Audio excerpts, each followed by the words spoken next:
No, no. No, pick a shield, man. Pick a fucking shit. Should have picked a shield, dude. Fucking red scan tank for shit.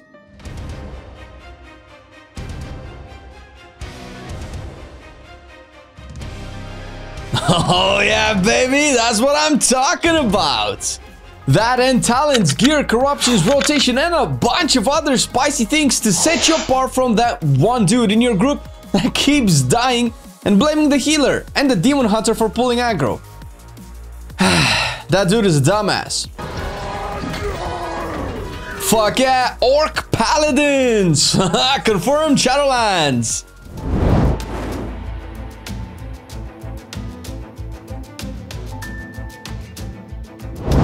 This video is sponsored by WoW Apparel, our merch store. It's official.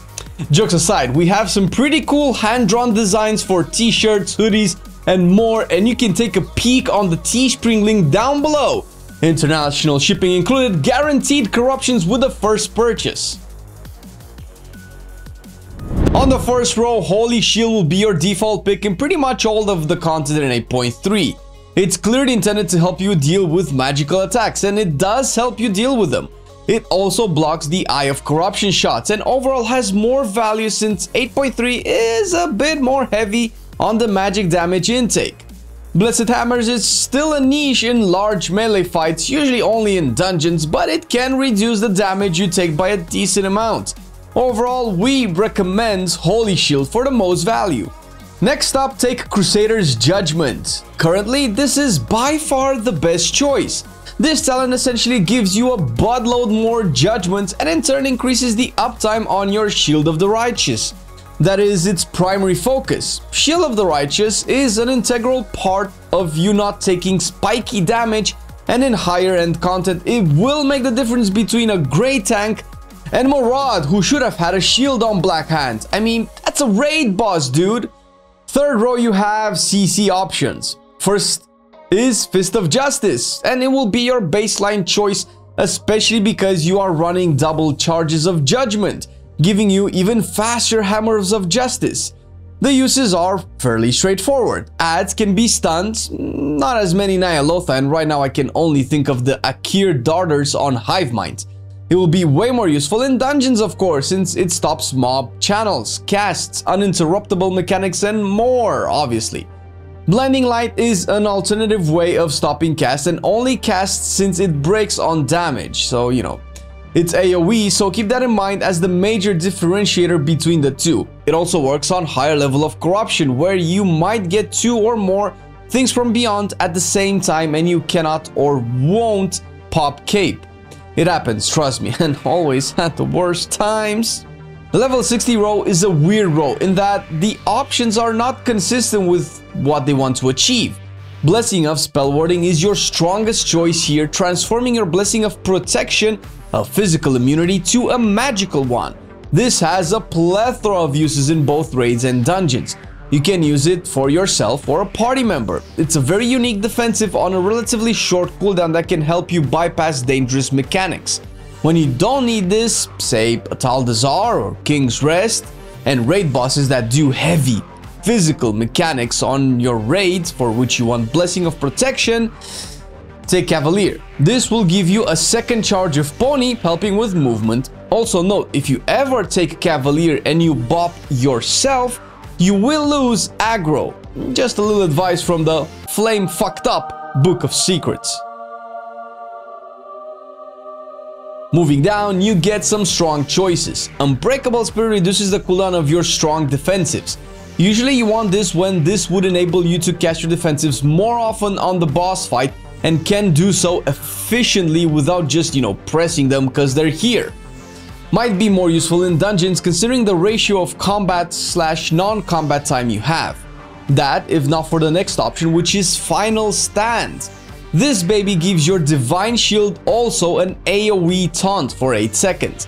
It might not seem like much at first glance, but this option alone will make you able to do things that no other tank can. You can, first of all, drop necrotic stacks without losing aggro and having your party die. You can do massive dungeon pulls, and for 8 seconds you will take 0 damage, lose 0 aggro. This is usually enough for your group to start their burst window, save AoE, stuns and slow CBUs for when bubble drops, and essentially giving you 8 more seconds of survivability than most tanks would have in the same situation, and a lot can happen in 8 seconds. It works in raids as well, and what you should actually do is think of a moment where you would either die or be taken really low, or maybe your co-tank did not taunt the boss back, and you would want to use bubble to not die, but also keep aggro, so that's when this talent will be good. The 6th tier will give you Consecrated Ground as a default choice for dungeons. The extra radius helps when mobs are a bit more spread, and the slow will really come in handy in preventing them from reaching you faster, essentially reducing the auto attacks they will do to you, and of course making it harder for them to flee or chase your party as well. In raids, you really want Judgment of Light. This will make your group heal themselves when they do damage at no expense to your rotation, survivability, or damage dealing. It's just there as you do your rotation. It relieves pressure from your healers as well, which is good, and also why it can work really well in dungeons where you don't need the effects of Consecrated Ground and you want to enable your healer to be as aggressive as they can be. The last row is not as straightforward to judge as to how good it is, but good old Flame and the Hammer of Wrath boys will try to make it simple for you.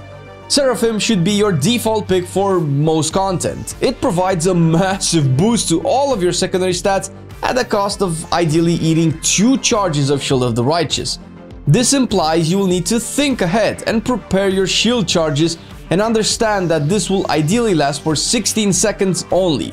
In terms of a defensive and offensive ability with a 45-second cooldown, this is a very strong button to press, but you can easily get punished if you're not on top of your judgment game to keep your shield charges.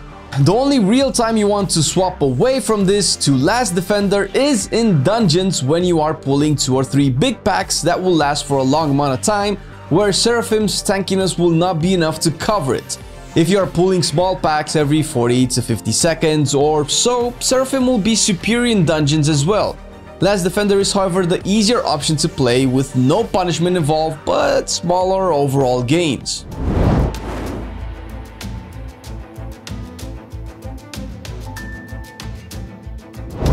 Tanks in general have a pretty set in stone stat priority, at least when we want to keep it simple as you are starting out. The complex bits come when you try to understand what each stat does and actually do the math against the encounters to quantify each stat's value. To keep it simple, since I almost fell asleep writing that, eye level is the most important. It gives strength, sometimes stamina and armor, and a larger pool of secondary stats, whichever they may be. Haste will be second, followed by mastery and versatility.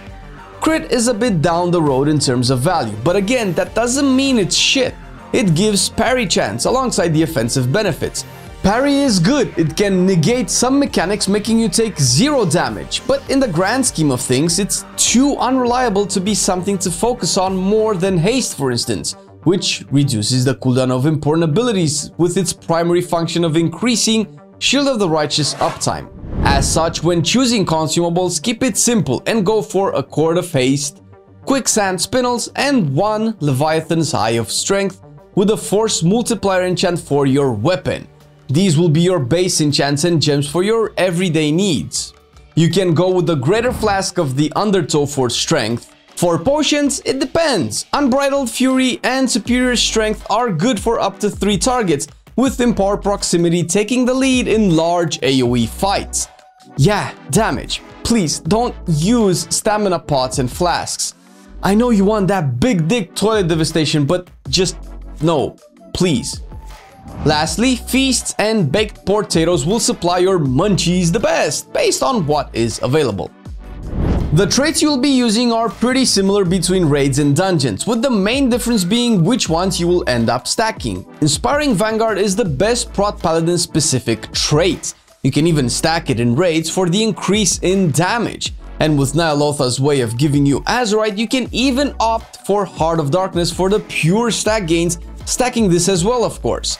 There are a few boss fights with multiple adds and targets where one Soaring Shield will do you really well. When in dungeons, however, or at least in situations where you're perpetually fighting multiple targets for extended periods of time, you still want Inspiring Vanguard, but only for the Grand Crusader chance this time, so only one Inspiring Vanguard. One Soaring Shield should again be fairly obvious here, and you will actually want to stack Bulwark of Light. This is essentially your best Mythic Plus trait, considering you are running a build that procs more Avengers shields that can hit up to 4 targets. Other than that, you can supplement traits with more Hearts of Darkness or generic stat gains. Impassive Visage is a good mention here since it provides the most tankiness from the inner rows. Essences can be both used offensively and defensively. Usually you want more offense power once your gear is so good that you can afford to lose tankiness to deal more damage. For raiding, at least as majors, you want Touch of the Everlasting or Azeroth's Undying Gift as two of the best options out there. Touch of the Everlasting will give you a cheat death, which helps when new in tanking scenarios and you might mess something up. Azeroth's Undying Gift is a simple extra defensive ability for when the boss wants to chunk you really hard. As miners, Conflict and Strife is one of the best versatility providers with a high uptime, while Formless Void is its strength counterpart. Nullification Dynamo can help both with constant magic damage reduction and DPS output. Memory of Lucid Dreams can assist with some partial shield charges refunds and a bit of versatility. In dungeons, you want Memory of Lucid Dreams Major for the sustained damage intake fight. This is also good in raids. Once you pop it in any environment, you will get massive shield refunds, and for those 12 seconds, you will never not have a shield up. As for miners, Ages of the Deep works really well for large pools. The rest can be similar to what you get in raids, depending on what you need since each individual miner has a different function. Sphere of Suppression, for instance, works really well in necrotic weeks. The Hammer of Wrath Discord actually has a neat little depiction of the best essences to use in different situations, and it's one of the many reasons you should check them out. After our video, of course, because, you know, algorithms. The hands down best trinket in the game right now is the Lingering Psychic Shell that drops from N'Zoth. It has a 1-minute cooldown which already sets it apart by a mile. And the damage reduction further is increased in Ny'alotha and in the Awakened Zone in dungeons based on your corruption resistance. The Sigil of Warding from Maut is another good option that can fill the defensive toolkit you already have. Fucking Batman spell, Jesus. In terms of haste, Humming Black Dragon Scale and the Vita Charged Titan Shard are the best haste options in the game. Even if you are primarily focusing on Mythic Plus, the raid is still worth doing simply for these trinkets, and hey! You can even loot a Torment in a Jar if you're loot spec for ret, giving you some nice AoE damage output and keys. The raid drops only one guaranteed corrupted weapon in Feralos, and the effect is very underwhelming. You might keep it if it's your only one or you need it to proc Heart of Darkness, otherwise cleanse it before it lays eggs. The potential best weapon will be Lurker's Piercing Gaze, which drops at a higher eye level and coincidentally has your best stats as well. Pretty hard to replace. The raid drops shields too, of course, and one is even bind on equip, meaning you can buy it off the auction house at its high eye level if you have the gold. This is a good eye level boost if you are starting out. There are two main ways to go for corruptions in terms of their effects. The most commonly known ones are Twilight Devastations, particularly good in AoE, Infinite Stars, and Mind Flays and Gushing Wounds for a single target mostly are all pretty good, but aside Gushing Wounds, also very expensive. The other cheaper options can be expedient and versatile like corruptions that you can more easily stack and scale better, the better your gear is. Ultimately, for all stats and corruptions, if you want to optimize damage output, you have to sim, taking into account that sim sources like raid bots will not simulate your defensive prowess. Gear aside, your actual survivability will come down to you as a player, how efficient you are at managing your tools and the environment around you.